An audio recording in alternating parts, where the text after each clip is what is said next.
आप देख रहे हैं डेली एक्सलसियर न्यूज़ और मैं हूं अंकित केसर। इस वक्त हम राजौरी के कोटली कालाबन में हैं, जहां पे ज़मीन खिसकने का मामला कल पेश आया था और उसके बाद आज हम ग्राउंड ज़ीरो पर हैं और हम आपको ग्राउंड की हकीकत बताना चाहेंगे कि यहाँ पे ये जो ज़मीन खिसकने का मामला सामने आया है। आपको मैं दिखा दूँ, आप सबसे पहले सरबजीत ये दिखाएं कि जो सड़क है, इस सड़क के ऊपर बड़ी बड़ी दरारें इसमें आई थी और आप देखिए कि जो ज़मीनें, जहाँ पे जो एग्रीकल्चर जो लैंड है लोगों की, उसके बीच में भी बड़ी दरारें थी, जिसे फ़िलहाल JCB की मदद से यहाँ पे फिल किया जा रहा है। इससे पूरे क्रैक्स को, ना सिर्फ ये एरिया बल्कि जो आसपास का पूरा जो इलाका है, जो पूरा यहाँ पे एग्रीकल्चर फील्ड्स हैं या फिर यहाँ पे लोगों के घर हैं या फिर लोगों की दुकानें हैं, पूरी तरह से उनमें बहुत बड़े बड़े क्रैक्स आ चुके हैं और लोगों का बहुत सारा नुकसान पेश आया है। मेरे साथ यहाँ पे एक लोकल हैं, इन्हीं से बात करेंगे। सर, क्या नाम है आपका? मेरा नाम अबरार अहमद है। अबरार, यहीं पे रहते हैं आप? हाँ जी, ये हमारी अपनी दुकान है और हमारा जो है ना, ये खेत भी हमारे अपने हैं।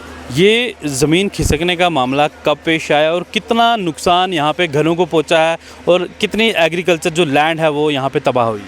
देखो, ये जो सामने दिख रही है पूरी एग्रीकल्चर लैंड जो थी, ये मक्की बीजी हुई थी इसमें और ये पूरी तबाह हो गई है। और जब से ये डेप्थ में जाना शुरू हुआ है ना, ये 144A जो नेशनल हाईवे बन रही है, इसकी कंस्ट्रक्शन जो चल रही है, जब ये डेप्थ में जाना शुरू हुए तब से ये खिसकना शुरू हुआ, लेकिन इन्होंने इग्नोर किया। और हम बार बार बोलते रहे इनको, इनके ऑफिशियल्स को बोलते रहे कि हमें कंपनसेट करो, हमें थोड़ा सहारा, इन डंगे वगैरह दे देते और ये थोड़ा अगर कर लेते हमारे साथ कॉपरेट, तो हम क्या करते, ये बच सकती थी।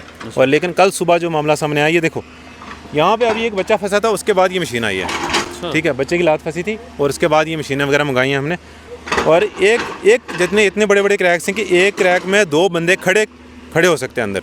इतने बड़े कितने फीट गहराई होगी इन क्रैक्स? 12 फीट।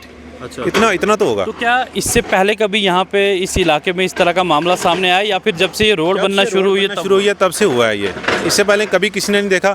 और हम मतलब मेरे डैडी ने तो उम्र गुजार दी यहाँ पे, 50 साल उनकी उम्र होगी, उन्होंने ऐसा कुछ नहीं देखा और उनके वाले साहब ने भी कुछ नहीं देखा ऐसा यहाँ पे।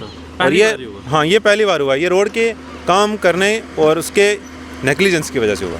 तो आपकी तरफ से यही आरोप है कि सड़क जो है उसका निर्माण कार्य सही से नहीं हुआ है, सही से प्रोटेक्शन वाल्स नहीं दी गई हैं, उस वजह से ये सब चीज़ें हो रही हैं और इन्होंने इग्नोर किया है सब चीज़ों को। अच्छा। और ये रोड की वजह से ही हुआ है, ये तो जनवन सी बात है, ये तो सबको पता है यहाँ पे और सामने दिख भी रहा।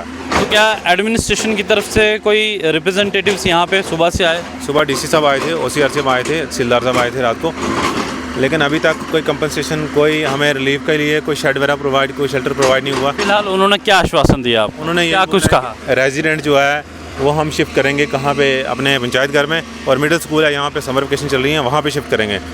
हमें पानी की भी दिक्कत है, पानी यहाँ पे एक पंप था वो भी हमें डैमेज हो गया, अब हम पानी के लिए भी मुश्किल हो रही है हमें।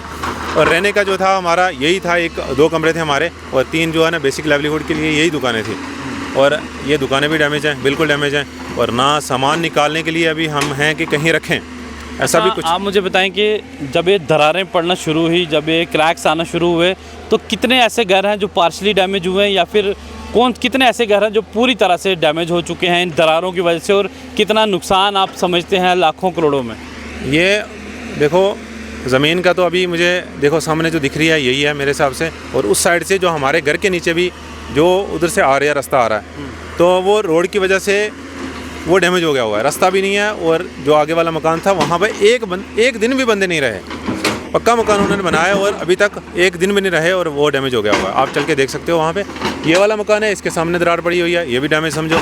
हमारा वाला मकान है वो ऊपर सामने दिख रहा है और वो भी डैमेज है, दुकान है। और ये जो बेसिक था ये तो था ही, ये आप देख सकते हो, अपने शॉट्स ले भी लिए होंगे। जैसे कि इन भाई साहब ने अभी बताया कि सड़कों के बीच में क्रैक्स आ चुके हैं, लोगों के घरों दुकानों के बीच में क्रैक्स आ चुके हैं, और जो एग्रीकल्चर फील्ड है वो भी पूरी तरह से इन क्रैक्स की जद में आ चुकी है, ज़मीनें यहाँ से खिसकना शुरू हो चुकी हैं। इन लोगों का ये आरोप है कि जो कंस्ट्रक्शन कंपनी है उन्होंने कंस्ट्रक्शन का काम शुरू करने से पहले, रोड का काम शुरू करने से पहले उन तमाम प्रोसीजर्स को फॉलो नहीं किया जिससे कि इन लोगों के घर, ज़मीनें, प्रॉपर्टीज़ जो है वो सेव हो पाती। हालांकि जो यहाँ के जो डिप्टी कमिश्नर हैं अभिषेक शर्मा, वो और रेवेन्यू विभाग जो है यहाँ मौके पर पहुँचा था और इन लोगों से बातचीत भी की गई है। फ़िलहाल इन्हें पंचायत घर और जो नज़दीकी स्कूल हैं वहाँ पे शिफ्ट करने के लिए कहा गया है और इन लोगों का ये कहना है कि फ़िलहाल हमें किसी तरह के कंपनसेशन की बात तो नहीं की, लेकिन इन लोगों को उम्मीद ज़रूर है